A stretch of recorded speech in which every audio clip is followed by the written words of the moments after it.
All right, everybody, grab a seat. We're really glad you're here today. You know, when I was getting this whiteboard ready for Waco, who's going to teach here in just a moment, I have to leave early today because I'm performing a funeral for Kim and Dixie Jones's father, who passed away. And it's just sort of a weird circumstance that it's at 11 o'clock. So I'm going to be excusing myself in just a moment. Which is why we have Waco today, and she's got great stuff for you today. It was really powerful in our early service today. So on this whiteboard, it was filled with notes from our last children's meeting, which was a few weeks ago, which we're having another one tonight at 5 if you want to get in on that discussion. And so I had to clean it all off and get it ready. And as I cleaned it off, I noticed that there were still some shadows from a teaching I did like forever ago about the 5 movements of our faith and how we understand those at Crosswalk. And you would never have seen it when all the other stuff was on there, and some of you still can't see it now. But what it reminds me of is that all of us have been imprinted, you know, with different things throughout our whole life. You were taught certain things about how the world is, about what prayer is, about what faith is, about what it means to be a human being. All these things from our family of origin, from the culture that we live in, to the very specific context that we live in, to the time we live in. All of this stuff comes to play in our understanding of absolutely everything. And so today we're going to hear teaching on meditation, which I started to become familiar with in college. I read a book called The Celebration of Discipline by a Christian author named Richard Foster. It was a major bestseller, and it helped a lot of people understand these other ways of communicating with God. And then later on in college, studied some more mystic thinkers.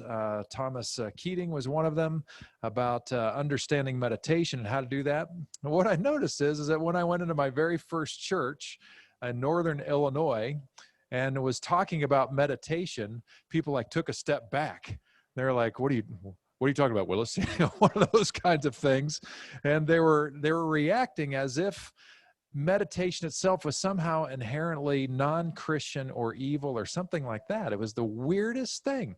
And maybe it was because it was from a conservative neck of the woods that kind of labeled it that way. But I hope that you'll be open to what we learned today, because I am absolutely confident that Jesus practiced some of this stuff that we're talking about, that when he went away for 40 days, you know, it wasn't just one long list of intercessory prayer for the whole world, but he was doing a lot of work for himself. So today we come together as gathered community, and just to help reset who we are and why we're here today, on the back of your little program. Sorry, we don't have the tear-off thing for you to clue us in today. I didn't think about that as I was putting this together. But I'd like us to read the Spirit of Peace Creed to remind us of the God that we seek here today, and the Jesus who showed us the face of that God as best as he could in this life. So let's read it together. I believe in God, the Creator, whose love is the life force of the universe, who believes in us, trusts us, and empowers us, who lives in us and through us and fills us with wonder. I believe in Jesus, God's own Son, who showed through his life the heart and character of God, who lived to raise up the lowly, loved those unloved, fed those who hungered, and healed those with sickness, who taught adults and laughed with children, who was crucified for speaking truth to power, who was raised by God to live forever, and who inspires us to truly live. I believe in God's Spirit, who brings the mystery of God into our hearts, who guides us through a familiar whisper of truth, who sparks our creative passions, who comes to all in the bread and wine, who gathers us into one family and sends us out to be good news. And as we're talking about prayer today, the 2 passages we're looking at is one where Jesus taught on prayer, and then a psalm, a prayer of David. And I'd ask Ann Wagoner to come up and read this today before I lead you in a brief moment of silence.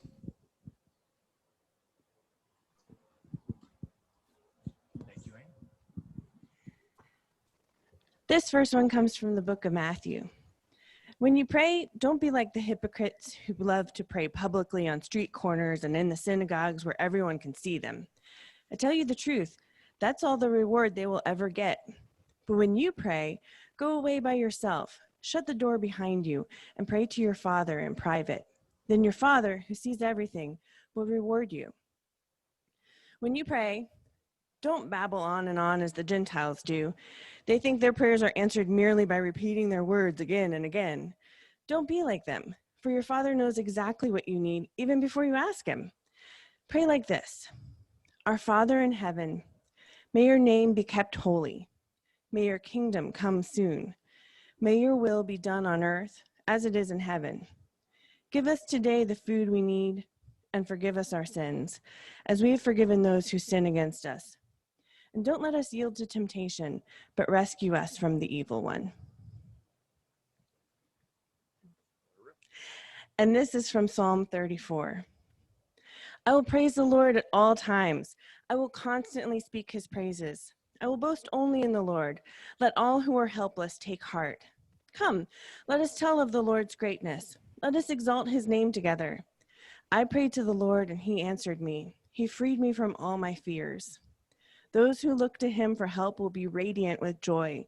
No shadow of shame will darken their faces. In my desperation, I prayed, and the Lord listened. He saved me from all my troubles. For the angel of the Lord is a guard. He surrounds and defends all who fear him. Taste and see that the Lord is good. Oh, the joys of those who take refuge in him. Thanks, Ann. So I'd invite you just to sit in a way that you can close your eyes and breathe deeply just for a moment. And as you take a few deep breaths, just recognize what you just heard and what you just said. That prayer of David from a dude who lived a very long time ago indicates that this God, this other that we call God, is accessible and is relevant and present. And remember Jesus' words about what the point of prayer is, not babbling on and on, but by seeking the heart of God, seeking the ways of God. And that God that we seek is evidenced in that creed that we read together. You are welcome here, crosswalkers. This is a sanctuary, and you are welcome. You're welcome to be still. This is a safe place to let your guard down. It's okay to be vulnerable. It's okay to have questions. It's okay to not know the answers. It's okay to be angry and sad, to be in mourning, to be anxious. And it's okay to be happy and joyful and full of life. We are all welcome in this space. We are community, bound together by the very Spirit of God that gives us life and breath, is the source of creation, and is our future.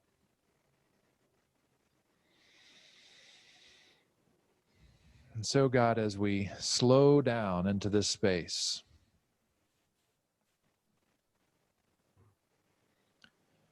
may we be attuned to you.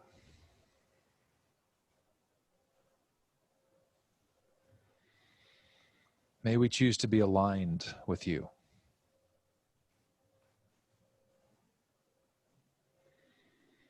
And may we be one with you.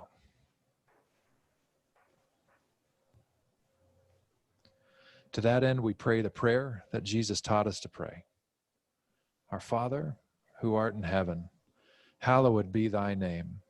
Thy kingdom come, thy will be done, on earth as it is in heaven. Give us this day our daily bread, and forgive us our trespasses, as we forgive those who trespass against us. And lead us not into temptation, but deliver us from evil. For thine is the kingdom, and the power, and the glory forever. Amen. So I want to welcome Wako to the stage now as she gets her mic flipped on, and a word of encouragement.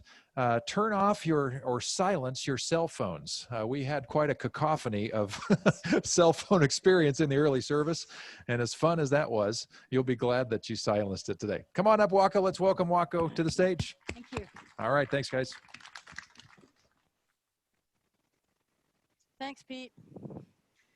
And thanks to all of you for being here this morning. I'm very glad to be here with you. So Pete asked me to talk a little bit about meditation, and there are lots of different kinds. How many of you, let me see a show of hands of people who had some experience of meditation. Quite a few of you. Yeah, okay, quite a few of you. So there are lots of kinds, as I said, and in Buddhism, the two main kinds are concentration, practices that help us develop our attention and focus it on a single object. And the other is insight meditation. So maybe you experienced, for example, Transcendental Meditation. How many of you are familiar with TM? A few of you, yeah. That's a practice where you repeat a phrase, a mantra over and over. It's a concentration practice. In Buddhism, other concentration practices include visualization, where you hold an image in your mind and really keep it there. And you can actually develop such deep states of concentration that yogis who achieve these very deep states of meditation even can lose their startle reflex. So if you hear a loud sound, you have a kind of an automatic response. But with really deep concentration and absorption, you can be kind of impervious to that kind of stimulus. The other kind of meditation in Buddhism is called insight meditation, and it's where you adopt a kind of an observing posture, where you observe what's going on in your own body and mind. You watch the thoughts come and go. You watch your feelings come and go. You watch physical sensations arise and pass away. And as you do that, you begin to see that everything is in a state of flux. Everything is in a state of change. And that things are connected to one another. So things have causes. Karma means action, and it means that the consequences of our past actions and other people's actions upon us have effects in our life. And when we study our body and mind, we can see some of those connections. And the point of meditation is actually in Buddhism to help you to develop an understanding and awareness of reality as Buddhism describes it, which is that everything is changing all of the time and everything is connected to everything else. And we get ourselves into trouble and we begin to experience dissatisfaction and unhappiness when we try to hang on to things that are changing, when we try to push away things that make us uncomfortable, or when we are oblivious to the ways that we're connected to one another. So that's kind of the purpose of Buddhist meditation, and there are some traditions in which there's a sort of a sequential, gradual process where you develop kind of stage by stage. The kind of practice that in my tradition, which is called Soto Zen Buddhism, is sort of a combination of concentration and insight meditation. And in my tradition, we formalize and ritualize every activity, whether it's, brushing our teeth or going to the bathroom or cooking or sitting or walking, eating. All of those activities are formalized and ritualized to help us pay attention to what we're doing, to bring our full awareness to what we're doing, and also to help us to realize that our ordinary activity is sacred activity, that there isn't any separation between the holy and the ordinary. And when we are 100% engaged completely with our entire body and mind in what we're doing, without self-consciousness, that itself is awakening They are the same thing. So our practice and our awakening are the same. I could say a lot more about that, but I'm not going to this morning. I want to talk to you today about a different type of meditation, which is about cultivating certain dispositions in oneself. This morning, you heard from Matthew chapter 6, slightly earlier than the passage that was read this morning. At the end of chapter 5, Jesus says, love your enemies and pray for those who persecute you. That sounds great, right? We'd love to be able to do that, but it's not so easy. So how do we actually operationalize that? How do we actually practice that? And so I'm going to offer you a way to do that this morning. I do want to offer some caveats, some cautions. Meditation is not right for everybody. It's not right all the time. And in some cases, it can actually be the wrong thing to do. So when I'm going to lead you through a practice today, but I want you to take care of yourself. And if anything I'm saying doesn't work for you or you need to do something else, please take care of yourself. Sometimes if people are dealing with a lot of stuff, or if they've got some trauma and they sit down and get really quiet, uncomfortable things come up. That's okay. It's normal. It's why, though, it's helpful when you do meditation to practice with an experienced teacher who can kind of help you figure out what's going on. If you're really depressed, meditation might not be it might not be helpful because it might just keep you stuck sitting in the thoughts that are going around and getting you depressed. Maybe something else like walking or exercise would be better for you at that time. My own experience of meditation has helped me to recognize certain habits of mind that I get into that cause suffering for myself, like that little inner critic. Anybody got an inner critic? Yeah. So I've learned that little inner critic, when she starts yammering at me, I've improved my ability over the years to go, oh, I recognize you. Go to Starbucks, get a latte, leave me alone.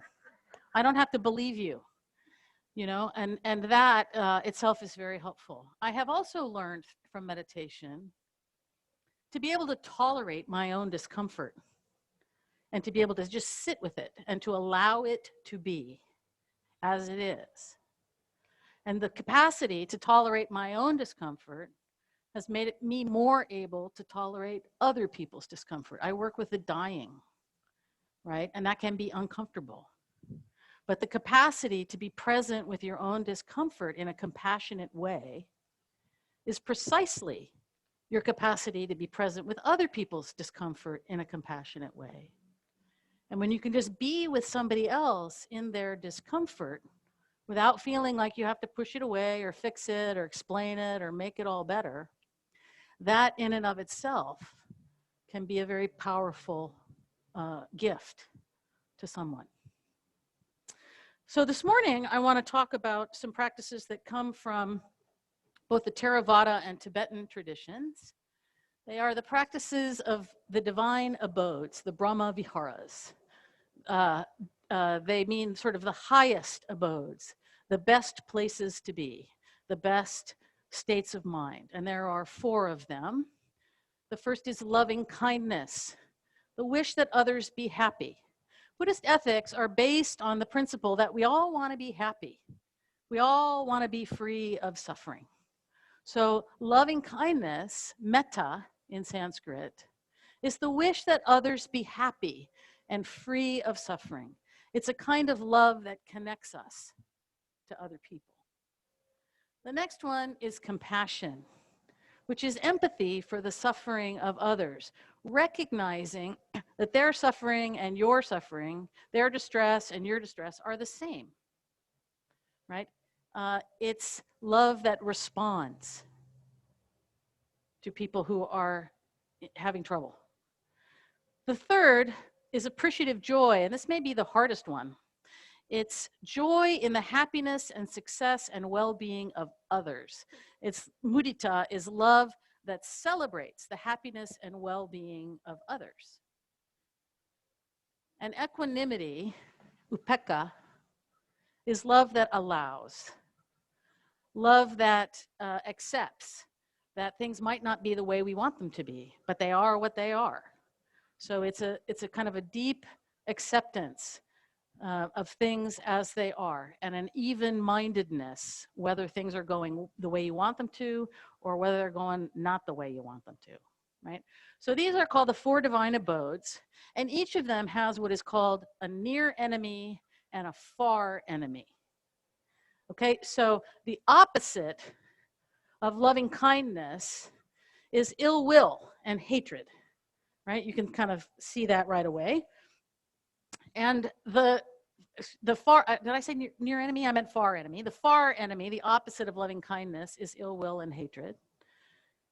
The opposite of compassion is cruelty, taking pleasure in the suffering of others. The opposite of appreciative joy is envy or jealousy, resenting that somebody else has something that you want. And equanimity, the opposite of equanimity, is prejudice or bias. So each of these also has what's called a near enemy. It's a thing that sort of looks like what we're aiming for, but isn't quite. So the near enemy of loving kindness, the wish that others be happy and well, can slide into possessiveness and attachment. Each of these is kind of oriented outward, but when they turn inward towards self-centeredness, that's when we find ourselves kind of in trouble. So wishing you happiness, when we become self-centered about our love for others, it becomes possessive. I want to have you. Or I want you to, I want what's good for you, and I think I know what that is. Right? And you need to do it the way that I think you should do it. Right? The near enemy of compassion is pity or despair. Pity, oh, you poor thing, you poor suffering thing, let me help you, kind of comes from an attitude of separation and superiority. Compassion recognizes that your pain and my pain are the same pain and feels with someone.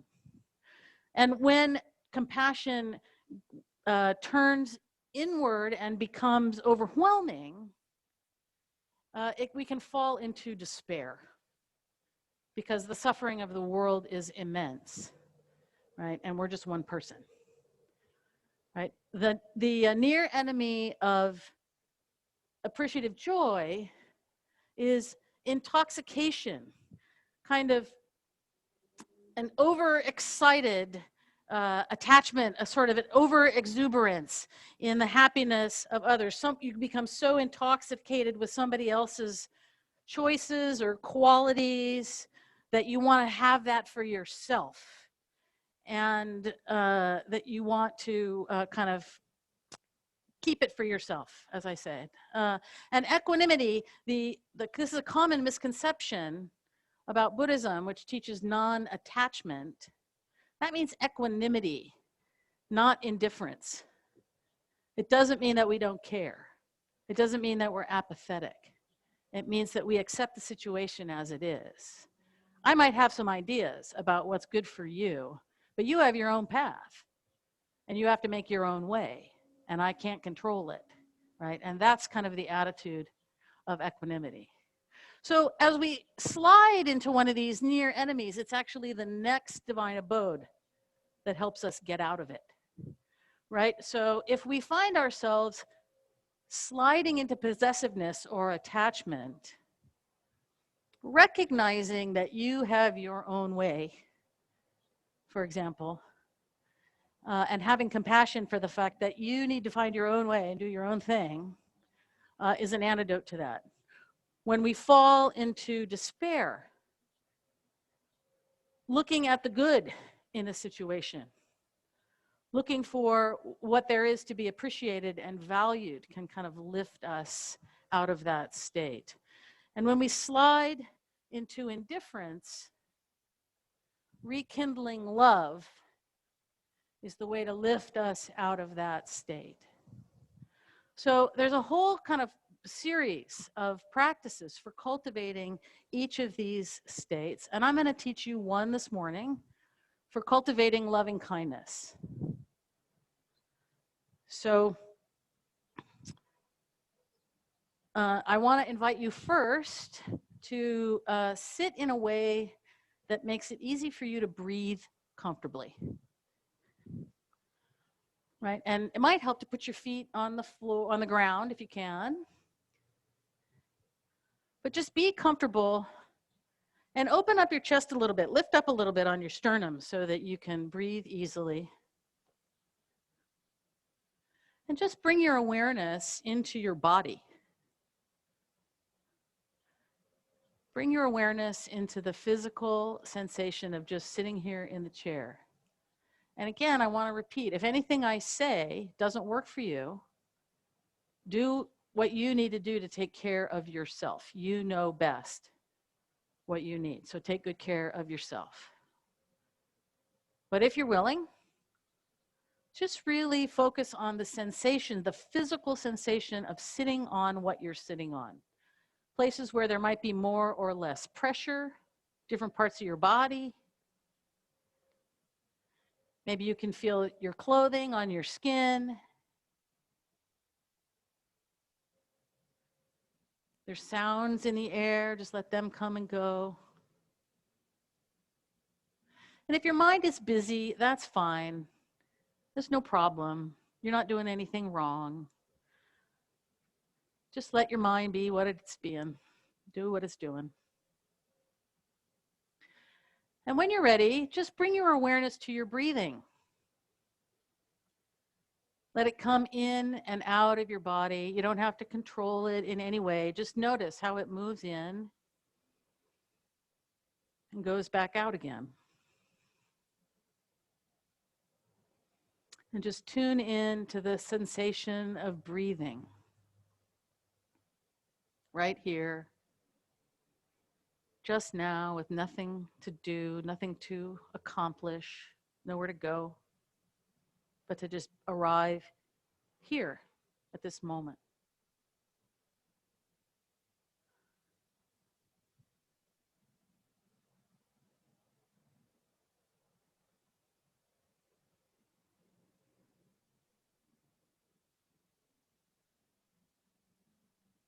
You might want to close your eyes.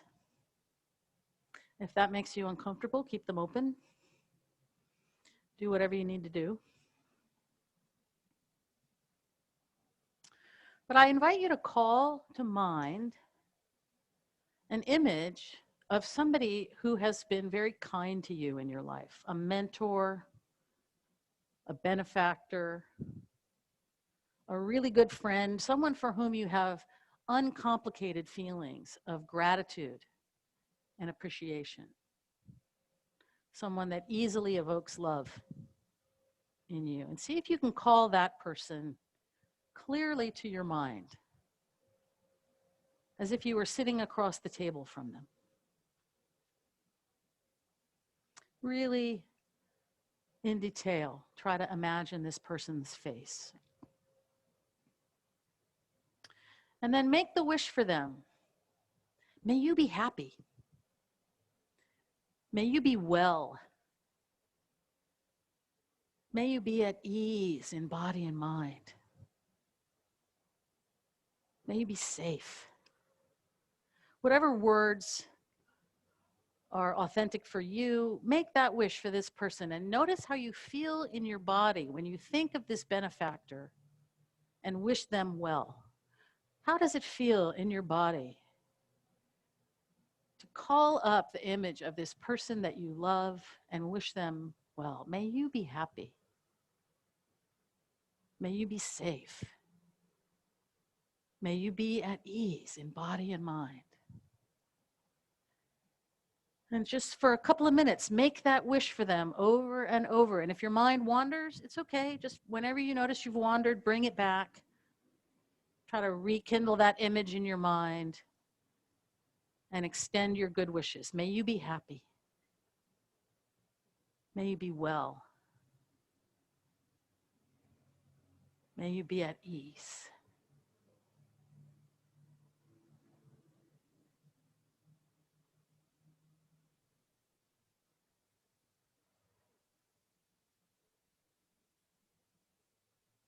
May you be happy. May you be well. May you be at ease in body and mind.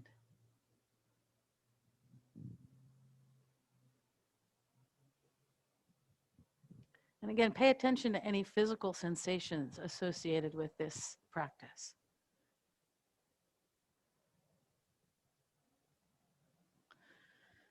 Now, gently let that image go and bring your awareness back to the chair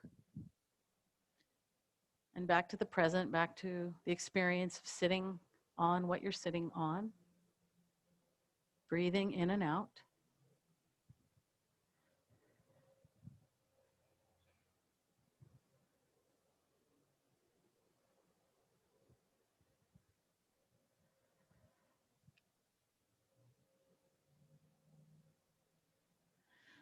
Now I invite you to call an image of yourself to mind, as if you were looking in the mirror. See if you can picture your own face clearly. And make the wish for yourself. May I be happy. May I be well. May I be at ease in body and mind. And if you notice any resistance or anything like that, that's okay. No problem. Just notice what's happening. See if you can remember what it felt like in your body to wish well the benefactor. See if you can transfer any of that feeling to yourself. May I be well.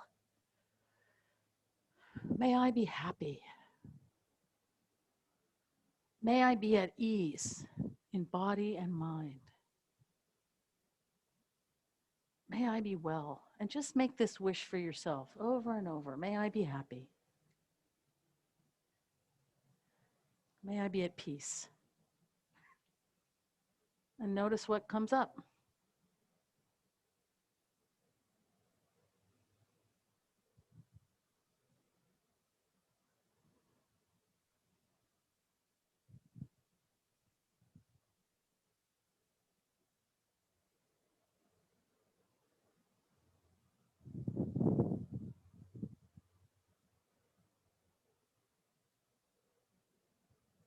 May I be well. May I be happy. May I be at peace.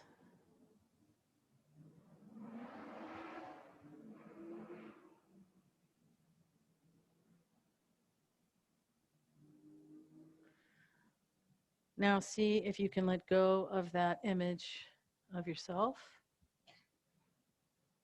and bring your attention back to your breathing and to simply sitting here in the chair.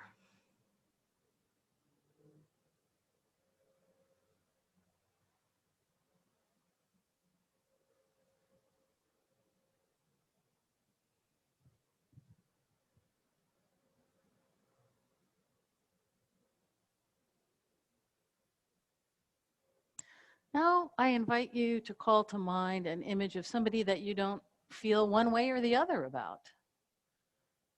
Someone you know at a distance. Maybe someone you encountered in a store or that you see in your neighborhood or something, someone that you don't feel one way or the other about.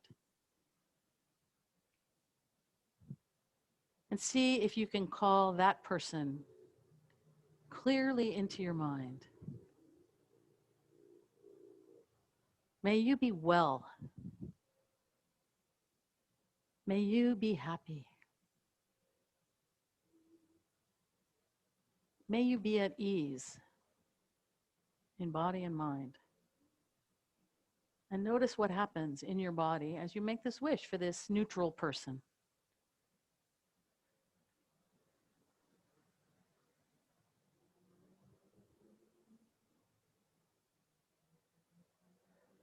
May you be well.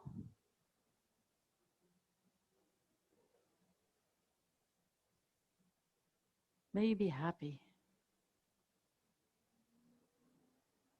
May you be at ease in body and mind. Over and over, wishing this neutral person well.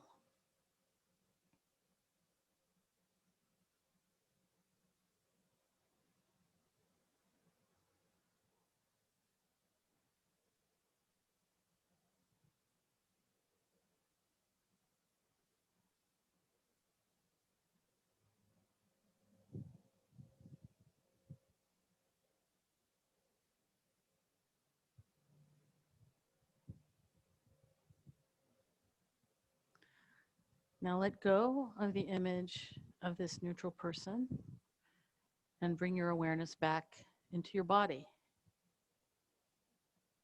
into sitting in the chair, your feet on the ground.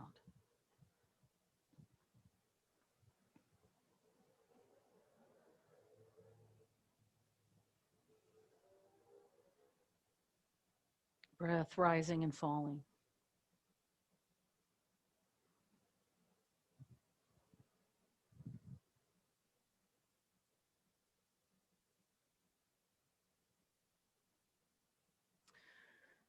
Now I invite you to call to mind someone who irritates you.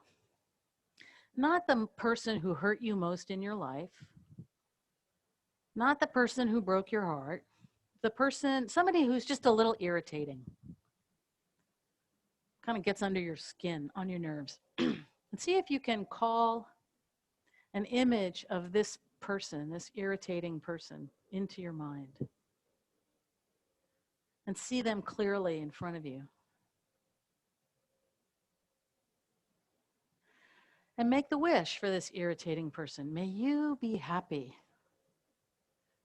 If only because your happiness would make you less irritating. May you be well. May you be at ease in body and mind. May you be happy. You jerk. May you be well.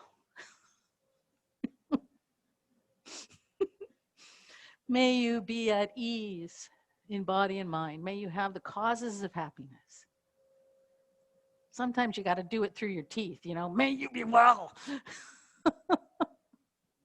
But try and notice if there's constriction, if there's resistance, that's okay. The point is just simply to notice. This is cardiac exercise. You're strengthening your heart. You're expanding its capacity. May you be well, irritating person. May you be happy. May you be at ease.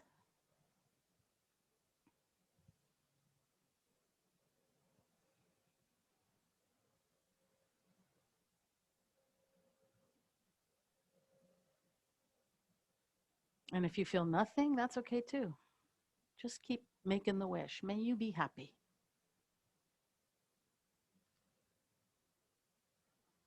May you be well.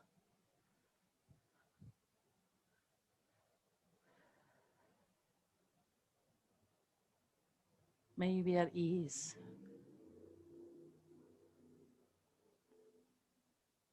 And notice what happens inside you when you wish this.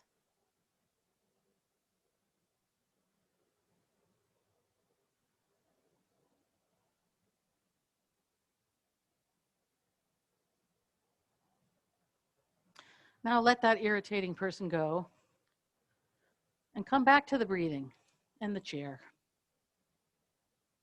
and the sitting here on this beautiful day.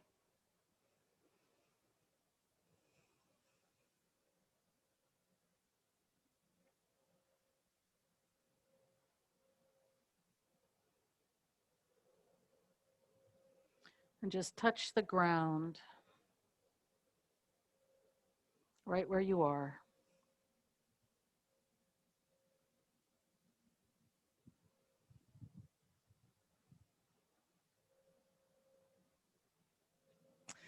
Now, I want to invite you to try to imagine all four of these people together in a line in front of you. Your benefactor, the person that you just love, And then yourself. And then the neutral person. And then the irritating person. Imagine all of you standing in a line together. May we be well, we motley crew. May we be happy. May we all be at ease in body and mind. May we be well. All together.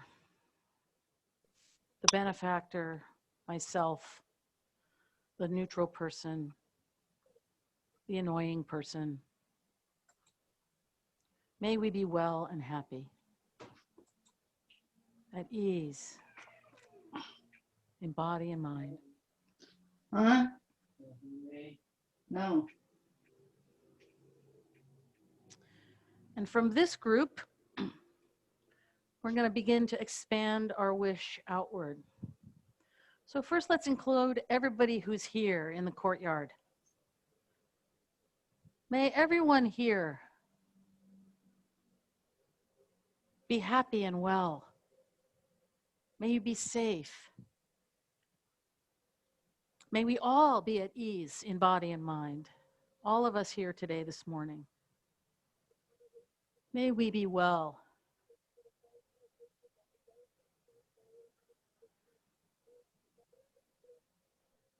May we touch the ground that is love and let it flow through us. May we all be well and happy, at ease in body and mind.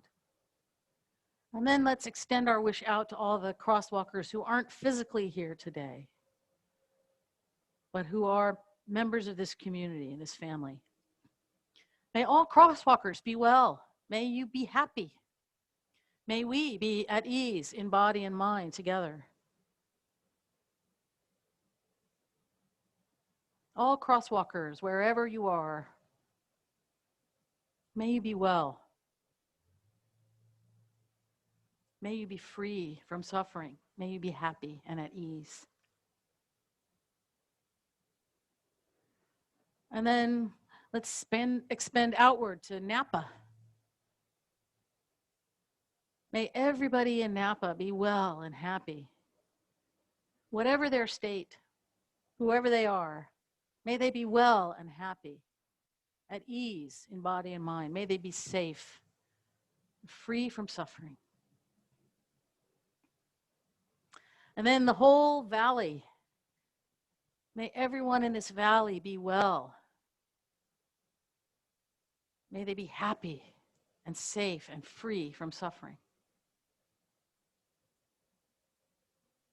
And then we can expand out to the region. Everybody in the Bay Area, may we all be happy and well and safe, free from suffering and danger.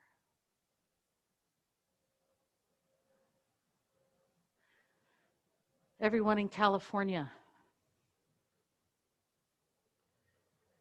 everyone in the United States, everyone in the Americas, may everybody be happy.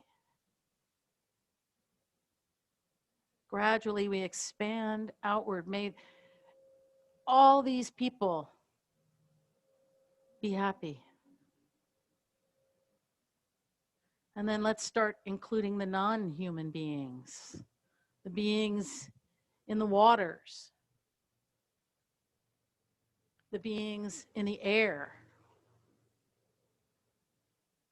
the beings on and under the earth, all over the world. May all beings the world over, all living beings, may they be happy and well. May we together, collectively, be happy and well, safe and free from danger. May our hearts be at ease. And then all beings everywhere throughout space and time, may all beings be happy.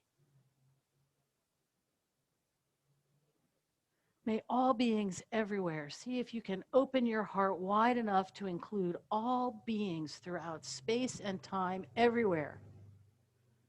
May all beings be happy. May all beings be joyful and live in safety. All beings everywhere.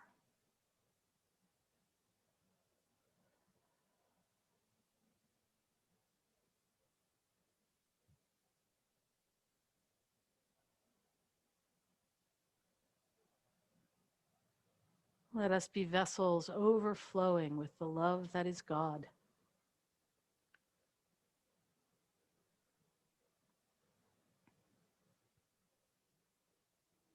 Now bring your awareness back to this moment, to this chair, to this breath, this sitting here. And notice what's happening in your body. You notice anything different?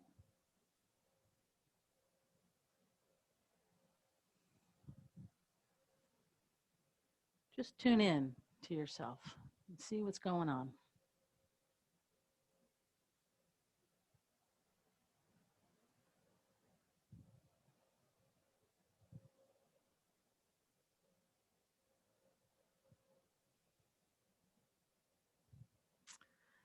Now I invite you to take a deep breath and let it out with an audible sigh.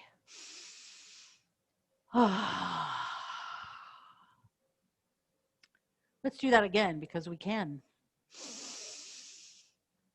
Good.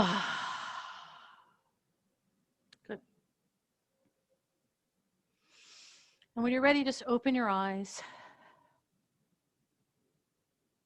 and bring your attention back to your surroundings.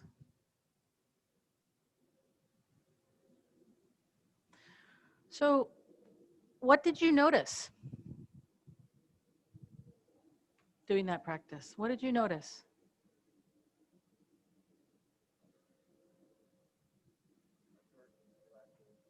You felt some comfort and relaxation? Good. Anybody notice any resistance at any point? I see some nodding. Yes, ma'am. You had trouble identifying someone you feel indifferent toward. Okay, that's fine. That's fine to notice that. And maybe while you're walking down the street one day, you know, you might see somebody you don't really think about, but you might make the wish for them. Yeah, I'm going to borrow you for my practice. That's right. What else?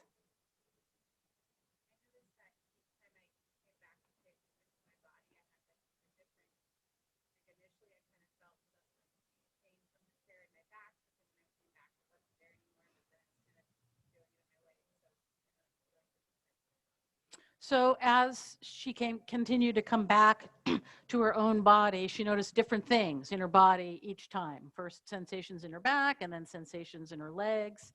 That's good. And you notice that things changed. That's fine. That's appropriate. That's good. Anybody have difficulty wishing themselves well? Yes. You want to say anything about that? Yeah?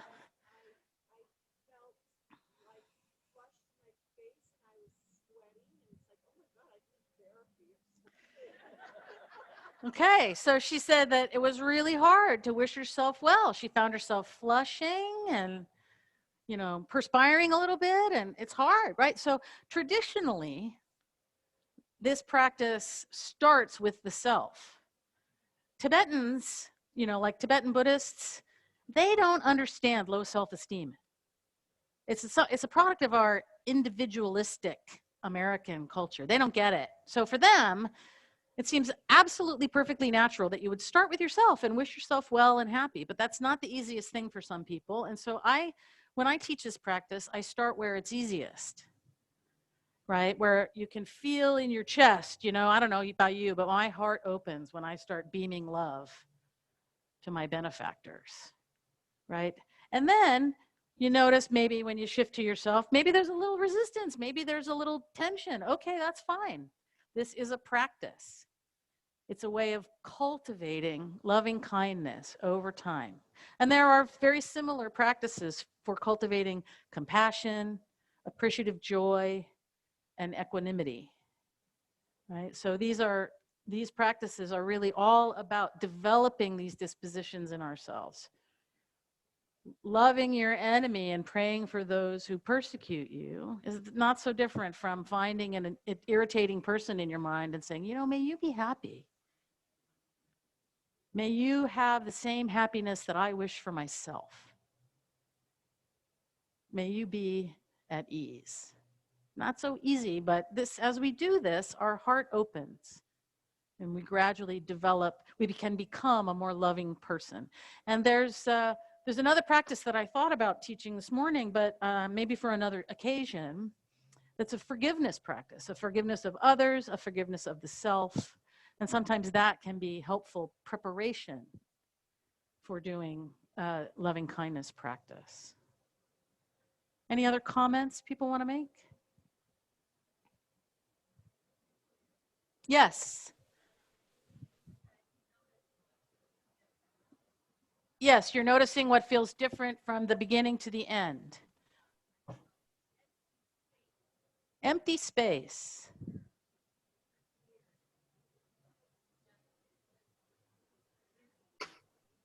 Busy thoughts and kind of congested thoughts, but also kind of some empty space in you, some space in you toward the end. Did I hear you right?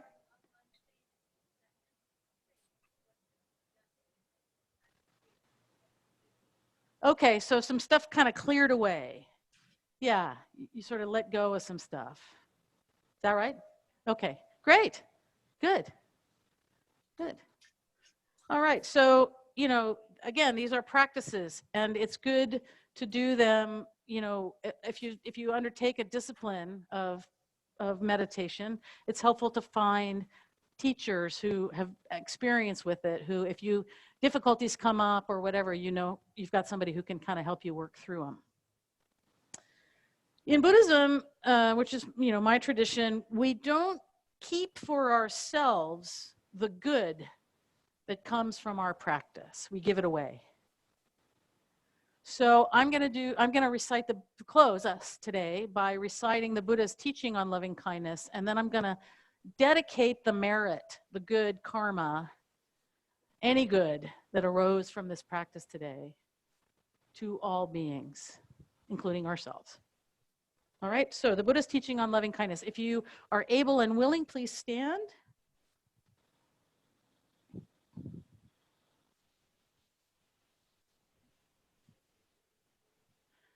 The Buddha's teaching on loving kindness.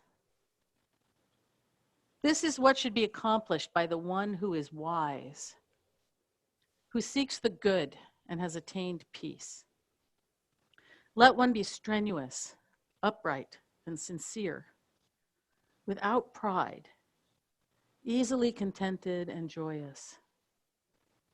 Let one not be submerged by the things of the world. Let one not take upon oneself the burden of riches. Let one's senses be controlled. Let one be wise, but not puffed up. And let one not desire great possessions, even for one's family. Let one do nothing that is mean or that the wise would reprove. May all beings be happy. May they be joyous and live in safety. All living beings, whether weak or strong, in high or middle or low realms of existence, small or great, visible or invisible, near or far, may all beings be happy.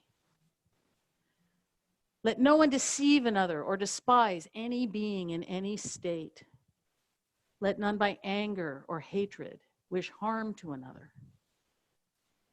Even as a mother, at the risk of her life, watches over and protects her only child, so with a boundless love should one cherish all living beings, suffusing love over the entire world, above, below, and all around without limit. So let one cultivate an infinite goodwill toward the whole world. Standing or walking, sitting or lying down, during all one's waking hours, let one practice the way with gratitude, not holding to fixed views, endowed with insight, freed from sense appetites. One who achieves the way will be freed from the duality of birth and death. This morning we have practiced metta, loving kindness, and I have recited the Buddha's teaching on loving kindness, the Metta Sutra. Any good arising from our gathering here today and our practice, I dedicate to the welfare of all beings everywhere. May they and we continue to grow and deepen in wisdom and compassion. Amen. Go in peace.